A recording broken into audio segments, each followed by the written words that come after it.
To understand the nightmare of the tunnel rats, you first have to understand the frustration of the American war machine. By 1966, the United States had brought the most advanced technology in history to Vietnam. We had B-52 bombers that could turn a mountain into dust. We had napalm that could burn the oxygen out of the air. We had helicopters that gave us godlike mobility. But 20 miles northwest of Saigon, in a place called the Iron Triangle, none of that mattered. The district of Cu Chi was a paradox. By day, American infantry would patrol the rice paddies and rubber plantations. They would walk over the ground, securing the area, confident that they owned the terrain. But when night fell, the ground beneath their feet would come alive. Snipers would appear out of nowhere, fire a single shot, and vanish. Mortar rounds would rain down on U.S. bases from empty fields. Patrols would trigger ambushes, and, when they returned fire, they would find nothing but empty jungle and rustling leaves. It was a ghost war. The enemy wasn't just hiding in the jungle, they were inside the earth. The Viet Cong had built a secret city, not a bunker, but a web. 200 miles of tunnels dug by hand, basket by basket, stretching from the Cambodian border all the way to the gates of Saigon. We were fighting on a two-dimensional map, while the enemy was fighting in 3 dimensions. For the American GI, this psychological toll was heavy. You could feel them. You knew they were there, right under your boots. Watching, waiting, and eventually, we realized that we couldn't bomb them out. We couldn't burn them out. Someone had to go down there. They didn't start as a formal unit. There was no tunnel rat school at Fort Benning. It started out of necessity. When a patrol found a hidden trapdoor, usually a small square of wood covered in leaves and dirt, no bigger than a pizza box, the standard procedure was to throw a grenade in and seal it. But intelligence needed to know what was down there. We needed maps. We needed documents. We needed to know how big the network really was. So, the call went out. We need a volunteer. Who volunteers to crawl into a black hole, knowing it might be booby-trapped, knowing a cobra might be waiting, or a man with an AK-47? They were a special breed. Usually small men. You had to be small. The tunnel entrances were tiny, designed for the slender frame of the Vietnamese soldier. If you were a big corn-fed American boy, 6 feet tall and 200 pounds, you would get stuck. So they looked for the wiry guys, the short guys, 5'5", 5'6". Most of them were engineering specialists, but many were just grunts who had something to prove, or perhaps a death wish. They called themselves tunnel runners at first. Later, the press gave them the name that stuck, tunnel rats. Their motto was non gratum anus rodentum, a bastardized Latin phrase meaning, not worth a rat's ass. It was dark humor. But down there, humor was the only defense mechanism you had. The preparation for a tunnel run was a ritual of stripping away the modern world. First, you took off your flak jacket, it was too bulky. Then, you took off your helmet. It would clang against the clay ceiling and give away your position. You left your M16 rifle at the surface. The barrel was too long to turn in the narrow corners, and the muzzle flash in a confined space would blind and deafen you instantly. So, what were you left with? A flashlight. Usually an L-shaped military torch with a red lens filter to save your night vision, though many rats preferred the yellow light to see tripwires better. A knife. For probing the dirt for mines, or for the grim reality of hand-to-hand combat in the dark. And a gun. The weapon of choice was the M1911 .45 caliber pistol. Heavy, reliable, a man-stopper. But firing a .45 in a tunnel was like setting off a cannon inside a phone booth. The concussion alone could bleed your ears. Some guys carried a revolver sent from home, a .38 special tunnel rat kit with a suppressor. But mostly you were armed with your senses. Before you went down, you stood at the edge of the hole. The sun was hot on your back. The sky was blue. You took a deep breath of fresh air, filling your lungs, knowing it might be the last clean breath you ever took. You looked at your buddies on the surface. They would pat you on the shoulder. Good luck. See you on the other side. But their eyes said something else. Their eyes said, better you than me. Script. Lowering yourself into the hole was the crossover point. Feet first or head first? If you went feet first, you could feel for the floor, but if someone was waiting below, They would shoot your legs or drive a Punji stake through your boot. If you went head first, you had your gun ready, but the blood rushed to your brain and you were vulnerable to a machete swing to the neck. Most chose feet first. You slid down. The square of sunlight above you became smaller and smaller. The temperature dropped. The air changed. It became thick, stale, smelling of damp earth, human waste, and old food. Then, darkness. Total, absolute darkness. You turn on your flashlight. The beam cuts through the gloom, illuminating the walls. Hard-packed clay. Claw marks from the tools used to dig it. The silence hits you instantly. The sounds of the jungle, the birds, the wind, the artillery are gone. All you can hear is your own heart beating. Thump. Thump. Thump. You are now in their world. The tunnel is tight. Your shoulders brush the sides. You have to crawl on your hands and knees. Sometimes you have to crawl on your stomach. You pause. You listen. Is that a scratching sound ahead? Is it a rat? A scorpion? Or is it the safety catch of a rifle being clicked off? You tighten your grip on the pistol. You inch forward. The hunt has begun. Once you were inside, the shock of the darkness eventually faded, replaced by a terrifying realization. This wasn't just a tunnel. It was a city. The Kuchi network was a marvel of engineering, born out of desperation and genius. It wasn't just a straight line. It was a multi-level complex, digging 3 stories deep into the earth. Level 1 was for shooting, firing ports hidden in termite mounds, trenches that connected to spider holes. Level 2 was for living, sleeping quarters, kitchens, meeting rooms. Level 3, the deepest level, was for survival. Air raid shelters, wells for fresh water, and routes to the Saigon River. As I crawled deeper, my knees scraping against the hard clay, I encountered the blast doors. These were heavy wooden trapdoors, reinforced with rubber and dirt. They weren't just for privacy. They were designed to stop the overpressure of a grenade blast or the flow of tear gas. If we threw a gas grenade into the entrance, the Viet Cong would simply close the door, seal it with clay, and wait for the gas to dissipate. Sometimes the tunnel would dip sharply downward into water. A U-turn submerged in murky, stagnant water. To keep going, you had to take a deep breath, dive into the black water, swim under the clay wall, and pop up on the other side. We called them water traps. They blocked gas. They blocked dogs. And for a tunnel rat, they were a test of pure nerve.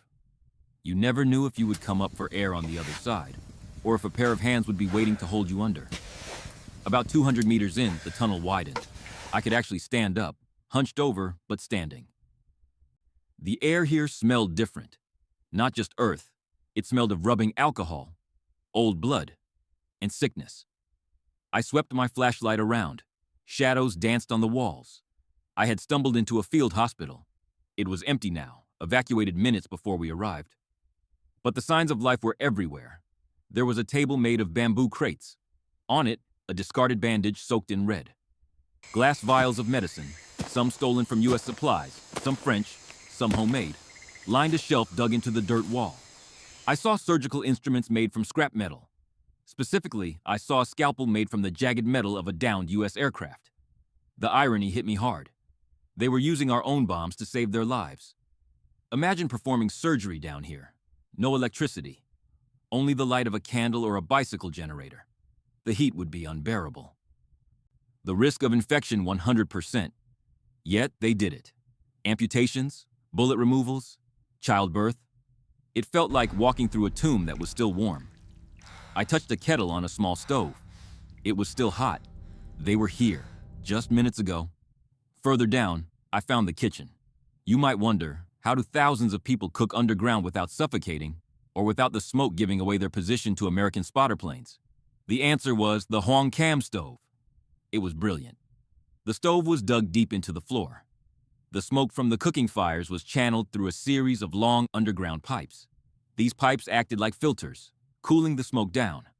By the time the exhaust reached the surface, hundreds of yards away, it was just a faint wisp of heat that dispersed instantly in the jungle mist. We bombed the jungle because we saw smoke, but the smoke was never where the people were. I looked at the blackened pots. rice, tapioca root. Sometimes, if they were lucky, a rat or a snake. This was their fuel. While we ate steak and drank cold beer back at base camp, they fought on a handful of cold rice and sheer willpower. Standing there in the dark, gripping my .45, I realized we weren't fighting a primitive enemy. We were fighting an enemy that had become one with the earth. But the greatest enemy down there wasn't the Viet Cong. It was the air itself. Ventilation was provided by bamboo tubes driven up to the surface, disguised as tree roots or termite hills. But it was never enough. The oxygen levels in the tunnels were constantly low. You felt it in your lungs, a heaviness, a tightness in your chest. After 20 minutes, you'd get a headache. After an hour, you'd start to get dizzy. The tunnel sickness. Carbon dioxide would build up. Rotting vegetation produced methane. Sometimes we would find NVA soldiers dead, not from a bullet, but simply because they fell asleep in a dead-end tunnel and the air ran out. Breathing down there felt like breathing through a wet towel. I checked my watch. I'd been down for 40 minutes. The walls seemed to be closing in. My heart was hammering faster, not from fear, but from the lack of oxygen. I needed to turn back. But then, my flashlight beam caught something on the floor. A wire, a tripwire, thin as a spider's web, stretched across the path at ankle height. I froze. If I had taken one more step, I traced the wire with my eyes. It led up the wall to a bundle of sticks tied to the ceiling. A scorpion trap? Or a grenade? I couldn't go forward. I couldn't go back quickly. I was alone. 3 stories underground, running out of air, and staring at death. I froze. My eyes traced that thin wire across the tunnel floor. It was fishing line, translucent, almost invisible. If I had been moving a fraction of a second faster, if my flashlight beam hadn't caught that tiny glint of reflection, I would be dead. Or worse. In the tunnels of Cu Chi, the Viet Cong didn't just want to kill you, they wanted to maim you. They wanted to take you out of the fight and force 2 other men to drag you out, effectively removing 3 soldiers from the battlefield with a single trap. I carefully stepped over the wire, but the terror didn't stop, because down here, the ground itself was a weapon. The most common nightmare was the Punji stake. Imagine a pit dug into the floor, covered with a fragile layer of twigs and leaves, camouflaged perfectly with the clay. You step on it, and your leg plunges down. At the bottom are sharpened bamboo stakes, fire-hardened to be stronger than steel. They penetrate the sole of your boot and drive straight into your foot and calf. But the physical pain wasn't the worst part. The Viet Cong knew that a clean wound would heal. So, they covered the tips of the stakes in human waste, rotting meat, or toxic plants. The infection was instantaneous. In the humid bacterial oven of the tunnels, gangrene would set in within hours. A step into a Punji pit didn't just mean a hole in your foot. It often meant losing your leg. Some of these pits were designed with barbs pointing downward, like a fishhook. You could step in, but you couldn't pull your leg out without ripping the flesh apart. You were trapped, anchored to the ground in the dark, screaming for help, knowing that your screams were just alerting the enemy to your location. But the ingenuity of the traps went beyond bamboo. They used nature against us. We called them living traps. I remember crawling into a small chamber and hearing a hiss. Not a mechanical click, but a hiss. The Viet Cong would take a bamboo viper, a small bright green snake with venom that could rot your blood, and tie it to a piece of bamboo on the ceiling. They used a piece of string to tie its tail, leaving it dangling in the dark. When a tunnel rat crawled by, his face would brush against the snake. The snake, terrified and angry, would strike. We called it the 3-step snake, because the joke was that after it bit you, you'd only take 3 steps before you dropped dead. In reality, it took about 30 minutes of agonizing pain as your nervous system shut down. Imagine being bit in the face, in the pitch black, miles from a medic. You could feel the poison working through your veins, your throat closing up, and there was nothing you could do but wait for the end. And then there were the scorpions. Sometimes they would fill a box with scorpions and balance it on a door ledge. You nudge the door open, the box tips, and suddenly you are covered in stinging arachnids. Panic sets in. You thrash around. And in your panic, you trigger the real trap. A grenade with the pin pulled, waiting under the dirt. Everything was a trigger. A flag on the wall? Don't touch it. A pack of cigarettes left on the floor? Don't pick it up. A loose brick? Don't step on it. It was psychological torture. You became afraid to move. You became afraid to touch anything. Every inch of the tunnel was a potential grave. I remember looking at a C-ration can sitting on a ledge. It looked like trash. But I noticed a tiny wire running from the back of the can into the wall. A toe popper mine, designed to blow your foot off. The level of craft they put into killing us was terrifyingly impressive. They used unexploded American ordnance, dud bombs and shells, sawed them open, and repurposed the gunpowder to make their own mines. We were literally being killed by our own weapons, returned to us with interest. I wiped the sweat from my eyes. The air was getting thinner. The smell of fear, my own fear, was pungent. I had bypassed the wire. I had checked for snakes. But the tunnel continued into the blackness, and I knew, deep down, that the next trap was waiting. And this one might not be so easy to spot. The deeper you went, the inevitable became reality. You were not alone. At some point, the silence would break. It usually started with a sound, a cough, the click of a bolt, or sometimes just the sound of breathing that wasn't your own. Encounters in the tunnels were short, violent, and deafening. Imagine being face to face with an enemy in a tube the size of a sewer pipe. You can't dodge. You can't take cover. There is only the man in front of you. I remember turning a sharp corner and shining my light directly into the face of a Viet Cong soldier. He was just as terrified as I was. I squeezed the trigger of my .45. Bang. The sound wasn't just a noise, it was a physical blow. In the confined space, the concussion hit me like a sledgehammer. My ears instantly went dead. The muzzle flash blinded me. I was firing blind, emptying the magazine into the darkness, screaming to relieve the pressure in my ears. When the shooting stopped, the silence was worse than before. My ears were ringing, a high-pitched whine that drowned out everything else. I couldn't hear if he was dead.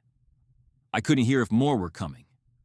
I just lay there in the dark, smelling the cordite and the blood, waiting for my vision to return. Sometimes, we couldn't shoot.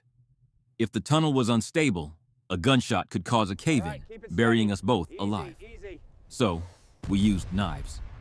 Fighting for your life with a bayonet in pitch-black darkness is something that takes a piece of your soul that you never get back. It is primal. It is intimate. You can feel the other man's fear. You can feel his life leaving him. We came up from those holes covered in red clay and red blood, looking like demons. We were winning the fights, but we were losing our minds. Eventually, the generals realized that sending men down one by one was a suicide mission. They decided to destroy the earth itself. Operation Cedar Falls. The Iron Triangle had to be erased. First, they sent in the dogs. Tunnel dogs. German shepherds trained to sniff out the enemy. But it was a disaster. The dogs would locate a trap door, but once inside, the lack of oxygen and the overwhelming smell of bats and humans confused their senses. Many dogs were killed by traps or simply refused to go further. So, we turned to chemistry. We brought in massive blowers, huge fans usually used to dry crops. We pumped tear gas into the tunnels for hours. We pumped acetylene gas into the shafts and ignited it, trying to blow the tunnels apart from the inside. The ground would shake. Smoke would billow out of the jungle floor from 100 hidden vents, revealing the massive scale of the network. It looked like the earth was bleeding smoke, but even that wasn't enough. The tunnels were too deep, too strong. So, they called in the arc light, the B-52 Stratofortress.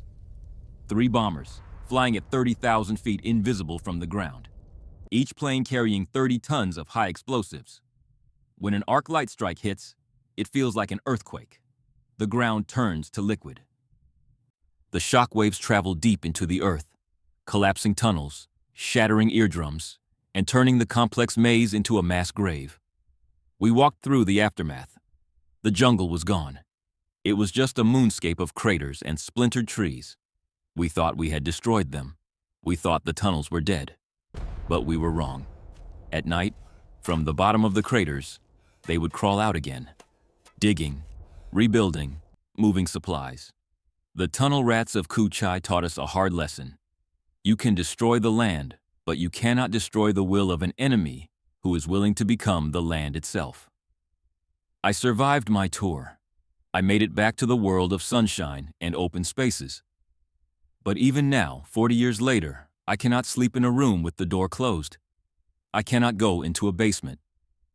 Sometimes, at night, I wake up unable to breathe, feeling the weight of the earth pressing down on my chest, and I can still smell the clay, the cordite, and the fear. For us, the war ended. But for the tunnel rats, part of us never left the hole. Thank you for watching this episode of Beneath the Metal. The underground war in Vietnam was a unique hell that tested the limits of human endurance on both sides. If this story moved you, please subscribe and share it to keep the history alive.